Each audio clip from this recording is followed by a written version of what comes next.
The number of unaccompanied minors stranded in makeshift Border Patrol facilities fell below 1,000 for the first time in over a month Thursday, as officials move children into shelters, but hundreds of minors are still crossing the U.S. Mexico border without their parents every day. Just 954 children were in the custody of Customs and Border Protection on Wednesday, an 80% decrease since the beginning of April, when about 5,000 unaccompanied minors were forced to stay in crowded Border Patrol holding centers designed for adults.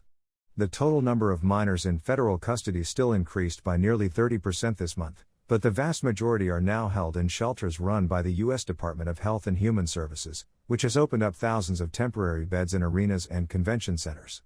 23,492.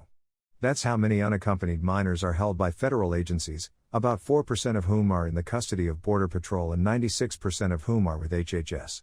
When Border Patrol catches unaccompanied minors at the southern border, the agency normally transfers them to HHS shelters as quickly as possible, and HHS looks for parents or other U.S.-based sponsors who can take care of them long-term. This system was overwhelmed earlier this year, when a record number of children tried to cross the border. Plus, President Joe Biden ended the Trump administration's controversial practice of expelling unaccompanied minors, so the government suddenly needed to find space for everybody. HHS shelter capacity was immediately strained, leaving thousands of children to sleep in barren and overcrowded Border Patrol tents for several days, even though they're legally only supposed to stay with the agency for 72 hours. But in recent weeks, HHS has scrambled to open temporary shelters, allowing Border Patrol's population to drop as more shelter beds become available.